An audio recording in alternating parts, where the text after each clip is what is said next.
오늘 제목은 하나님의 마음 제사장의 축복입니다. 하나님 마음속에 가득 차고 넘치는 사랑을 제사장을 통하여 선포하게 하셨다, 그 말입니다. 하나님은 이스라엘을 사랑하는 친백성의 자리로 부르시고 자신의 성품을 계시해 주시면서 하나님이 기뻐하시는 정결함과 거룩함을 이제 요구하셨습니다. 그리고 이제 그 백성을 향해서 자신의 지극한 사랑을 표현하시고 마음껏 복을 주고 싶어 하시는 장면입니다. 그런데 중요한 사실은 하나님이 복을 주고 싶으시면 그냥 생각하시는 대로 복을 주시면 될 텐데, 오늘 본문을 보니까 제사장들을 시켜서 먼저 그들을 축복하게 하시고, 그러니까 복을 선포한다는 말에 축복한다는 말은 복을 선포하게 하시고 그 다음에 하나님이 복을 주신다, 이런 순서를 따른다는 것입니다. 하나님이 자신을 위해서 그렇게 하시는 게 아니고 전적으로 우리를 위해서 그렇게 하시는 겁니다. 그 방식에 하나님이 선택하신 그 방식이니까 제사장으로 축복하게 하시고 하나님이 그 복을 응해 주시는 이 방식은 죄인인 우리를 대해 주시는 이 하나님의 은혜로운 진리가 그 속에 새겨져 있는 겁니다. 그냥 생각 없이 읽으면 제사장은 축복하는 존재고 하나님은 복을 주시는구나, 이렇게만 생각할 텐데 거기에 진리가 새겨져 있다는 거예요. 우리 구원의 진리가. 지극히 거룩하신 하나님께서 아담으로 인해 마음이 부패된 인간들을 만나 주실 수 있는 유일한 길이 중보자를 통하는 방법입니다. 그래서 이렇게 생각하시면 돼요. 불이 지푸라기를 만나려면 어떻게 하면 되겠습니까? 못 만나죠. 왜냐하면 불이 지푸라기를 아무리 사랑해도 가까이 다가가면 지푸라기가 태워지니까. 하나님이 똑같은 거룩한, 지극히 거룩한 심판의 불이신 하나님이 죄인인 우리를 만나면 우리가 그 앞에 설 수가 없는 겁니다. 그래서 하나님이 우리를 만나 주시기 위해서는 하나님 편에서도 유일한 방법이 중보자를 통하는 방법밖에 없으신 거예요. 이렇게 오해하시면 안 됩니다. 하나님 원래 죄인인 우리를 엄청나게 미워하시는데, 혐오하시는데 중보자이신 예수님이 가운데 서셔서 우리를 위해 애걸복걸 간청을 하시고, 그러면 거룩하신 아버지는 마지못해서 우리를 용서하시는 거 아닌가? 결코 그렇지 않습니다. 그렇게 생각한 인물이 있어요. 교회사에 마르시온이라는 자가. 이단입니다. 구약의 하나님은 화만 내신 하나님이고 예수님만 사랑의 하나님이다, 그런 식으로 이단화되어 있습니다. 성경을 통해서 구원의 사랑을 나타내신 하나님은 그 모든 구원의 방식을 작정하시고 이루시는 분은 아버지로부터 시작된 거예요. 그러니까 우리를 미워하신 게 아니라 처음부터 사랑하신 분이 아버지십니다. 아버지 하나님은 중보자로 오신 예수님께서 십자가를 면하게 해달라고 겟세마네에서 간절히 기도하실 때도 그 그리스도의 대속의 죽음 없이는 우리를 심판에서 건져내실 방법이 없다는 것을 아시고 아들을 희생하도록 강행하신 분이 아버지십니다. 예수님은 그 기도를 하시면서도 그 사실을 분명히 아셨기 때문에 그러나 내 원대로 마옵시고 아버지의 원대로 하옵소서라고 말씀드린 겁니다. 구원은 전적으로 아버지 하나님의 뜻에서 출발하는 것입니다. 예수님께서 친히 그렇게 말씀하셨습니다. 요한복음 6장 44절에 나를 보내신 아버지께서 이끌지 아니하시면 아무도 내게 올 수 없으니 오는 그를 내가 마지막 날에 다시 살리리라 그러셨어요. 아버지는 화내시는 무서운 하나님이 아니고 처음부터 여러분을 사랑하신 사랑의 아버지십니다. 하나님 아버지께서는 죄인인 우리가 거룩하신 당신의 본성 앞에서 중보자 없이 마주서면 죽을 수밖에 없다는 사실을 아시고 우리를 그 거룩한 불꽃에 의해서 상하지 않도록 반드시 중보자를 세우고 만나시는 겁니다. 위대한 믿음의 사람이었던 모세조차도 하나님을 자기가 직접 대면할 수 없었다. 출애굽기 33장 18절로 23절에 모세가 하나님의 영광을 보여달라는 요청을 할 때가 있어요. 그때 하나님 하신 말씀이 굉장히 중요한 말씀입니다. 들어보세요. 모세가 이르되 원하건대 주의 영광을 내게 보이소서. 여호와께서 이르시되 내가 내 모든 선한 것을 내 앞으로 지나가게 하고 여호와의 이름을 내 앞에 선포하리라. 나는 은혜 베풀 자에게 은혜를 베풀고 긍휼히 여길 자에게 긍휼을 베푸느니라. 또 이르시되 네가 내 얼굴을 보지 못하리니 나를 보고 살 자가 없음이라. 우리의 신분과 자격으로 하나님을 마주 대면할 수 없다 그 말입니다.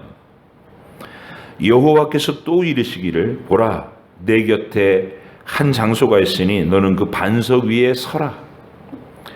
내 영광이 지나갈 때에 내가 너를 반석 틈에다 두고 내가 지나가도록 내 손으로 너를 덮었다가 손을 거두리니 네가 내 등을 볼 것이요 얼굴은 보지 못하리라. 그랬어요. 이게 이제 하나님이 우리 수준으로 눈높이 맞춘 말씀이거든요. 하나님의 손이 어디 있어요? 등이 어디 있고 보이지 않으신 하나님인데 표현이 그러신 겁니다. 너의 자격으로 죄인인 너의 자격으로 나의 얼굴을 나를 직접 마주 대하면 네가 심판에 소멸될 것이니까 내가 은혜의 손으로 너를 덮고 가려서 내 거룩한 영광이 지나갈 땐 네가 보지 못하다가 네 수준에 맞춰준 나의 영광을 뒷모습으로라도 보게 될 것이다. 이런 아주 배려 깊은 하나님의 사랑이 표현된 겁니다. 여러분이 이 세상 어떤 드라마를 봐도 어떤 영화를 봐도 여러분 개인을 향하신 이렇게 깊은 사랑을 품은 존재가 있을 수 없어요. 그 하나님을 예배 시간마다 말씀을 통해서 만나시는 겁니다. 여러분을 향해서 오늘도 그 얘기를 하고 계신 거예요. 얼마나 사랑하시는지. 죄인인 우리가 하나님의 영광을 직접 보면 살지 못합니다. 그렇기 때문에 죄인들이 거룩하신 하나님과 관계를 회복하고 대면할 수 있기 위해서는 하나님과 우리 사이에 구원자이시며 중보자이신 존재가 꼭 필요하다는 것이 구원 언약의 핵심입니다. 처음부터 여자의 후손이라는 이름으로 그분이 오셔야 한다고 하나님 말씀해 주신 이유가 그렇습니다. 이걸 무시하는 사람, 이 진리에 눈이 열리지 않은 사람들은 전부 다 이 세상에 있는 인류는 다 그렇게 생각해요. 자신들의 안락한 도덕이나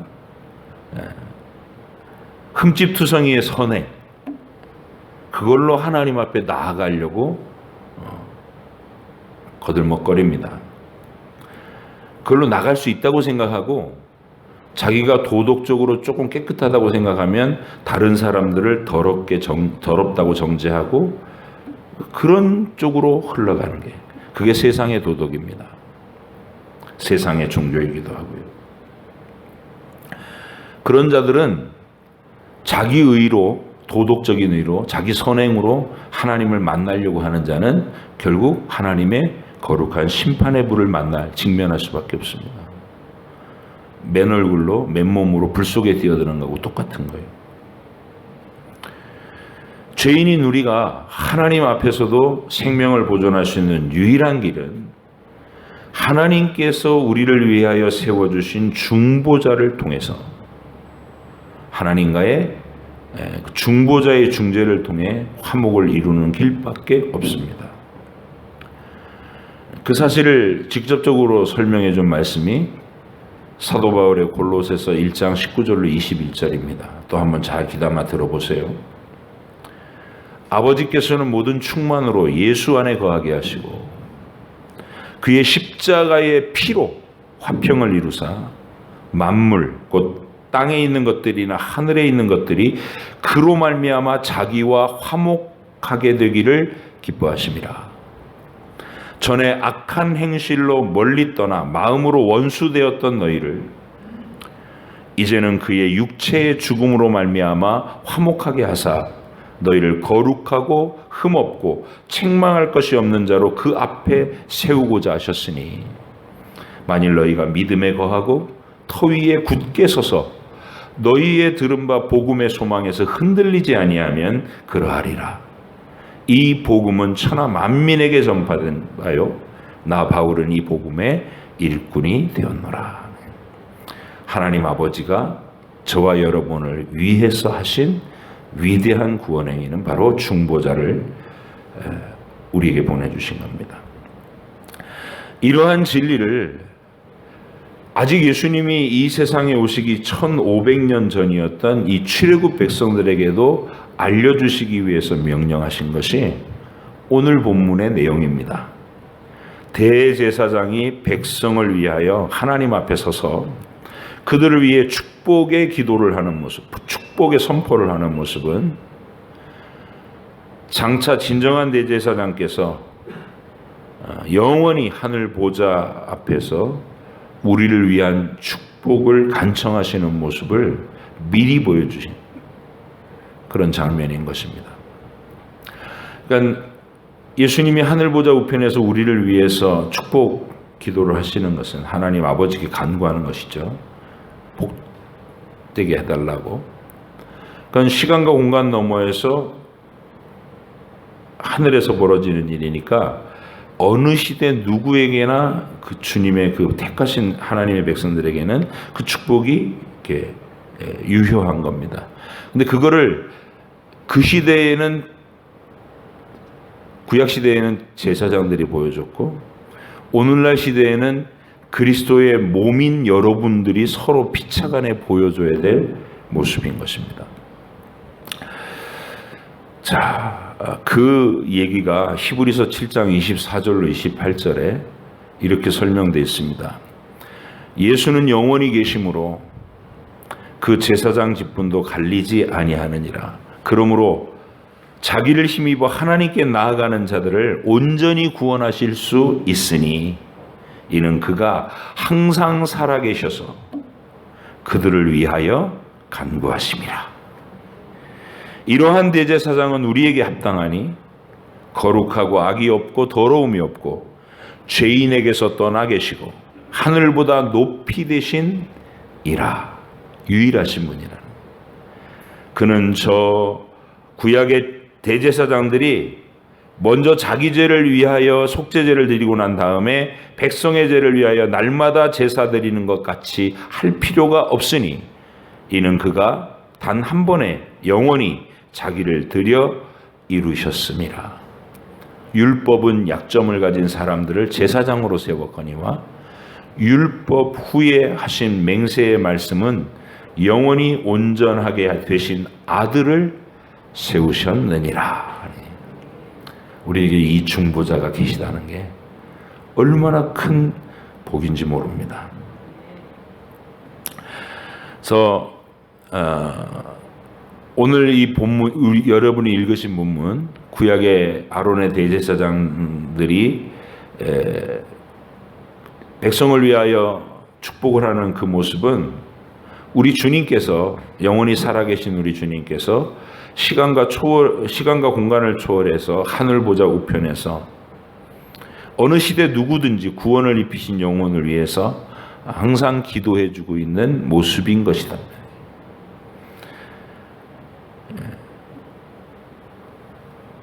그런 주님께서 이 땅에 오셨을 때 우리 곁으로 오셨다가 하늘로 올라가시는 그 마지막 순간에도 대제사장으로 해주신 것이 축복이었습니다. 누가복음 24장 50절로 53절에 이렇게 돼 있어요. 예수께서 그들을 데리시고 부활하신 다음에 이제 승천하시는 장면인데, 그들을 데리고 베다니 앞까지 나가사 손을 들어 그들에게 축복하시더니, 축복하실 때에 그들을 떠나 하늘로 올려지시니 그들이 그에게 경배하고 큰 기쁨으로 예루살렘에 돌아가 늘 성전에서 하나님을 찬송하니라. 주님의 마지막 모습도 축복하고 올라가셨어요. 오늘 본문에서 출애굽 백성들을 대상으로 주신 하나님의 축복의 말씀은 보호하심과 은혜와 평강의 약속입니다. 이 축복의 말씀에는 하나님께서 우리에게 주시려는 모든 것이 들어 있습니다. 오늘 본문 24절 26절을 함께 읽겠습니다. 시작. 여호와는 내게 복을 주시고 너를 지키시기를 원하며, 여호와는 그의 얼굴을 내게 비추사 은혜 베푸시기를 원하며, 여호와는 그 얼굴을 내게로 향하여 드사 평강 주시기를 원하노라 할지니라 하라. 따라합시다. 보호와 은혜와 평강. 이게 하나님이 여러분에게 주고 싶어 하시는 하나님의 마음속에 들어있는 뜨거운 사랑입니다. 보호하심과 은혜와 평강. 여기서 보호하심이라는 것은 지극히 기초적인 복입니다. 사실은 온 세상 만민에게 생명과 호흡과 모든 것을 공급해 주시는 하나님의 돌보심을 말하는 겁니다. 바울의 설명을 통해서 들으면 더 생생해지죠. 아테네에서 설교했던 바울의 설교 중에 사도행전 17장 24절로 25절에 이렇게 말합니다. 우주와 그 가운데에 있는 만물을 지으신 하나님께서는 천지의 주인이시니, 주제이시니 손으로 지은 전에 계시지 아니하시고, 이 아테네의 온갖 우상들 그 전각처럼 그런 건물에 거하는 분이 아니고, 또 무엇이 부족한 것처럼 사람의 손으로 섬김을 받으시는 것이 아니니, 재물을 바치면 그거 와서 먹는 배고픈 하나님이 아니니, 그런 말이에요. 오히려 하나님께서 만민에게 생명과 호흡과 만물을 친히 주시는 이심이라. 보호하시는 하나님. 바울의 이 설명은 우리 주님이 해주신 설명과도 정확하게 일치됩니다. 우리 주님께서 말씀해 주신 아버지 하나님의 보호하시는 그 복은 이렇습니다. 마태복음 6장 31절 32절에 이렇게 말씀하세요. 너희는 그러므로 염려하여 이르기를 무엇을 먹을까 무엇을 마실까 무엇을 입을까 하지 마라.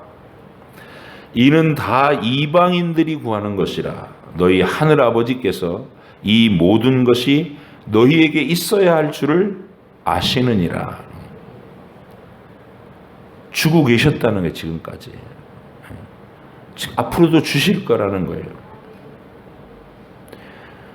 우린 자꾸 하나님을 신뢰하지 못하니까 염려하는 거예요. 자꾸 근심에 빠지고, 통장에 잔고가 비어가면 괜히 마음이 막 쫄아들고 우울해지고.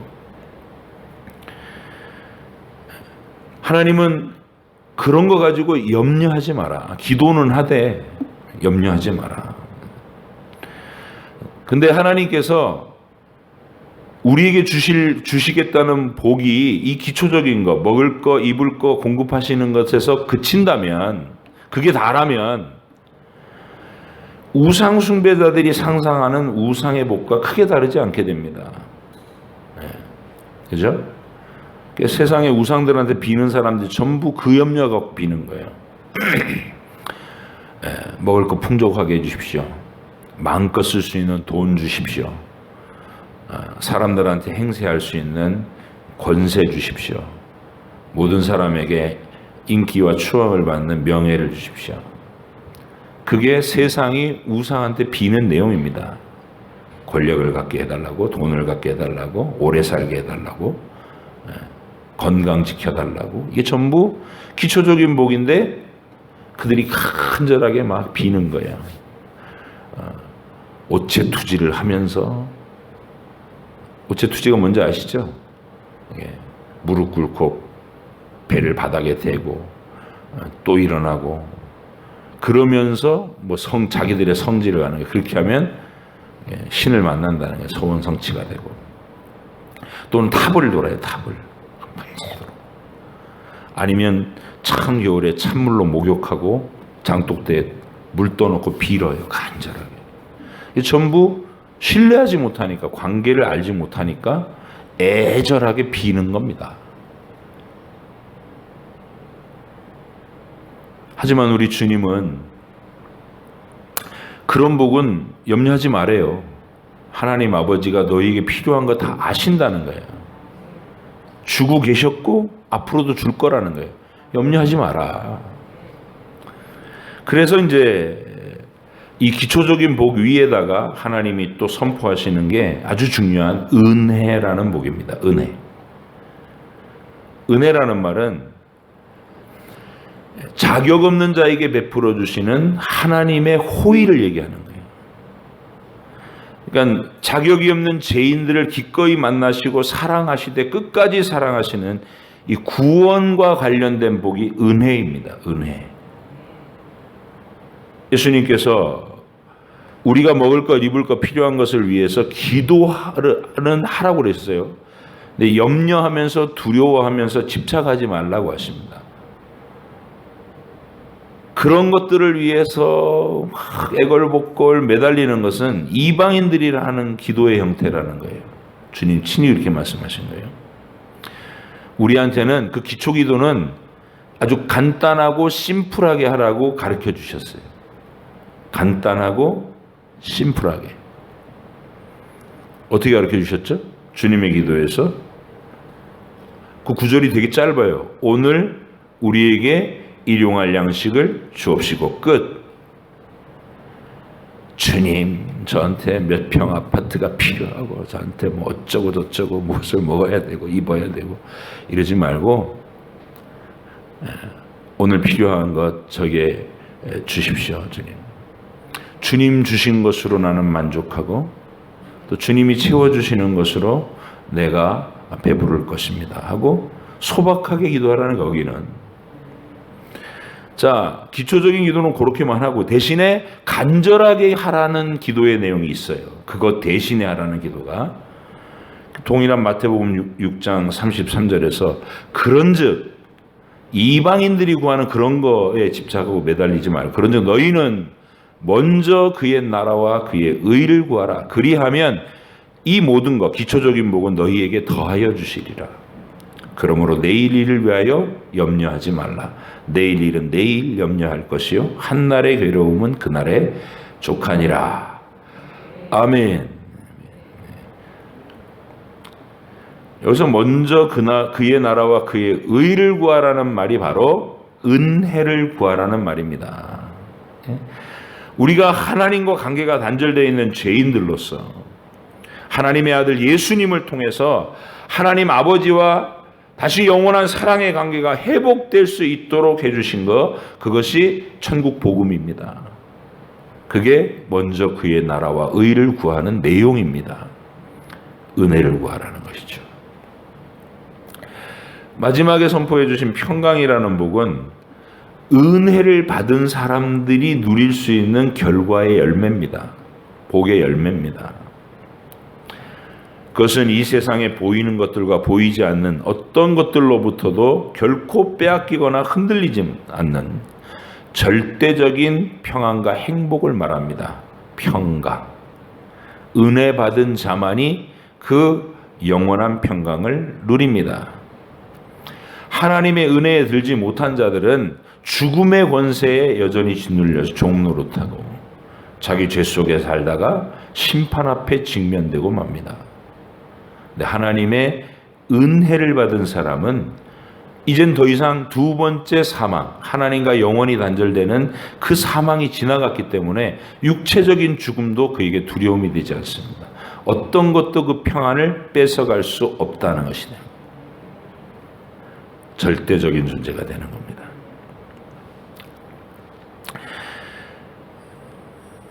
상황과 조건에 매달린 평강이라면 돈이 있어야 평안하고 내가 원하는 것이 이루어져야 평안하고 그런 조건과 상황에 영향받는 평안이라면 하나님의 평강이 아닌 것입니다. 하나님의 평강은 가난과 궁핍 속에서도 누려지는 평강이고 부유했을 때도 물론 누려지지만 가난하고 궁핍해져도 여전히 그 평강이 뺏기지 않고 내가 원하는 것이 이루어졌을 때도 감사하지만은 내가 원하는 것이 이루어지지 않았을 때도 절망에 빠지지 않습니다. 평안합니다, 여전히. 왜? 하나님이 선한 것으로 내 길을 이끌어 가시기를 신뢰하기 때문에 그렇습니다.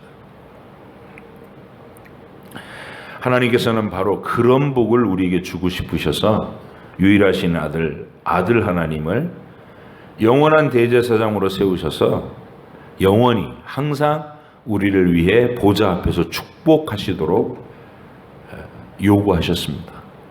아들은 그렇게 하고 계시고요.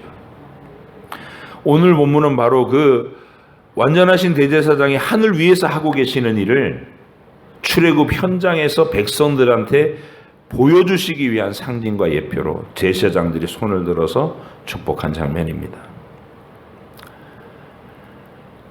신약의 바울 사도도 민수기에 나타난 이 축복의 내용을 잘 알고 있었기 때문에 그의 서신서마다 인사말로 꼭 이 축복의 말을 먼저 선포합니다.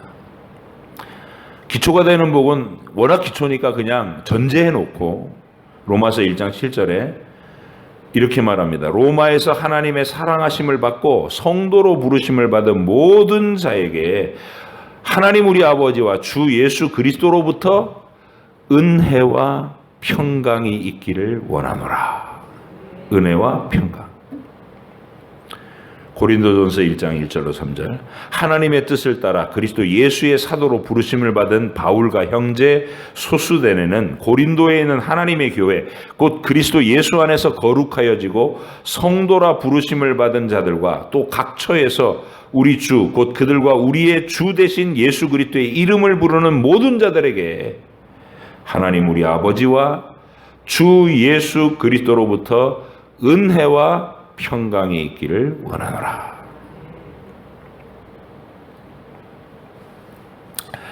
여러분에게 이 은혜가 주어져 있다는 거, 죄인이지만 하나님이 우리를 사랑하셔서 아들을 대가로 치르시고 우리를 영원히 자녀 삼으셨다는 은혜를 받았고 그 은혜를 확신하는 사람은 마음속에 늘 절대적인 평강을 안고 일평생 담대히 살아가게 됩니다.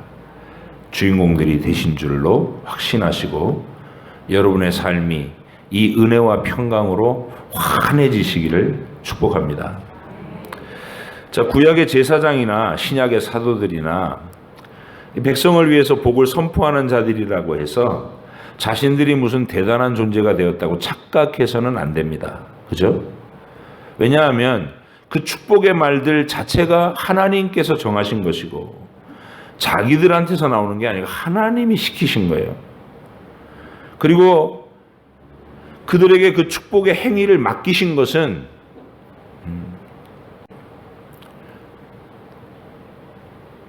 하늘에 계신 영원한 중보자 예수님의 그 중보 사역을 눈에 보일 수 있게 상징으로 표현하라는 것이지 자기들이 축복의 통로는 아니라는 것이죠. 중보자는 예수님 뿐입니다.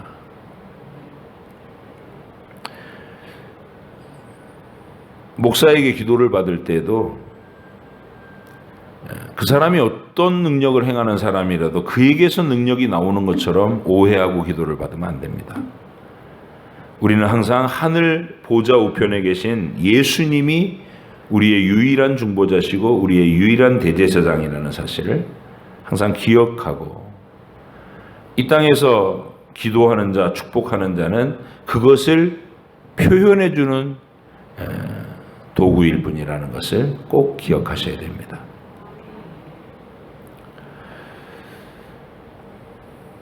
그런 의미에서 이 축복하는 권세는 제사장이나 목사에게만 있는 것이 결코 아닙니다. 왜냐하면 예수님은 우리 모두를 예수님을 나타내는 왕 같은 제사장으로 삼아 주셨기 때문입니다. 우리는 모두 세상 속에서 이렇게 축복하시는 예수님을 세상 앞에 보여줄 수 있는 만인 제사장들인 것입니다. 여러분들이 제사장들이에요. 영원한 중보자이신 주님께서 하늘 위에서 하고 계신 그 축복의 사역을 눈에 보이는 사람들에게 서로 베풀어서 증거가 되도록 하라는 것. 그게 바로 오늘날의 제사장들인 여러분이 하셔야 될 일입니다.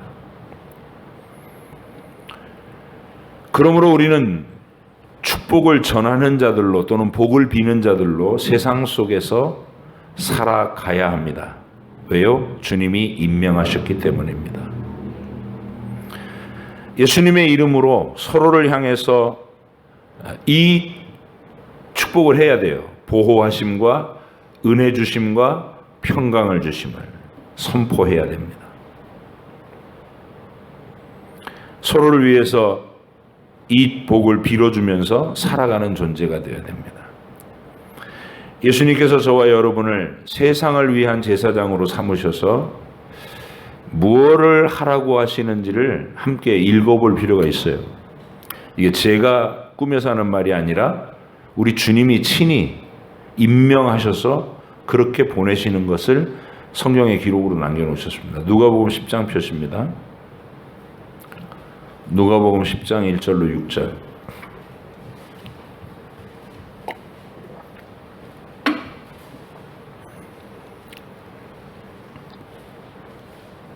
누가복음 10장 1절로 6절.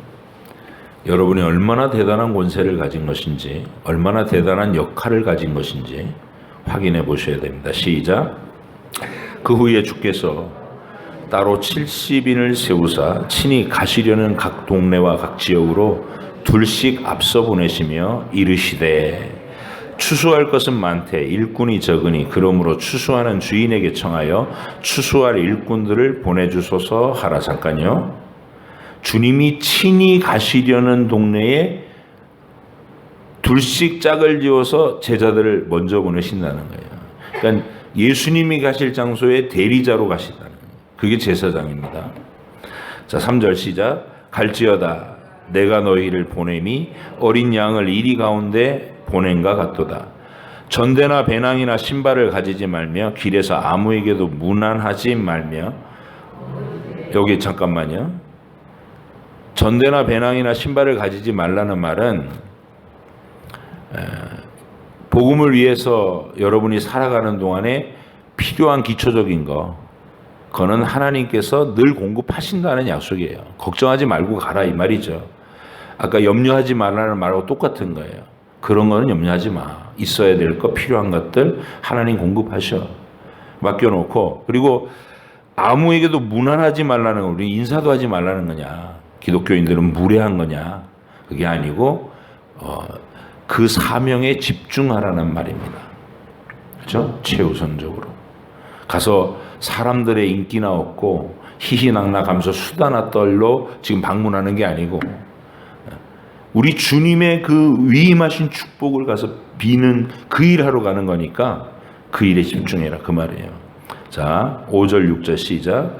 어느 집에 들어가든지 먼저 말하되 이 집이 평안할지어다 하라. 만일 평안을 받을 사람이 거기 있으면 너희의 평안이 그에게 머물 것이요 그렇지 않으면 너희에게로 돌아오리라. 아멘. 저와 여러분이 이 땅에 살아가는 가장 기본적인 존재 방식이어야 한다는 거예요.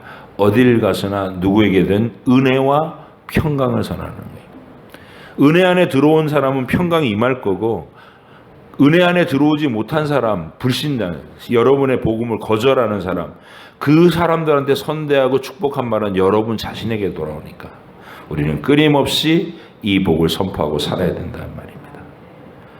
구약의 제사장들도 영원하신 그리스도를 나타내야 했고 신약의 우리 모두도 항상 예수님의 이름으로 누군가에게 이 축복을 해주면서 살아야 되는, 만나는 모든 사람에게 하나님의 보호하심과 은혜 주심과 평강 베푸심이 그대에게 있기를 원합니다.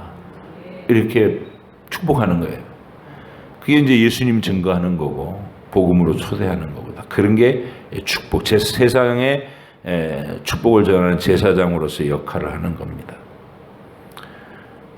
여러분이 누군가를 축복하면 그건 그냥 이렇게 기분 좋게 하는 말에 끝나는 게 아니라 실제로 예수님의 그 축복의 권한이 여러분을 통해서 그 사람에게 흘러간다는 거.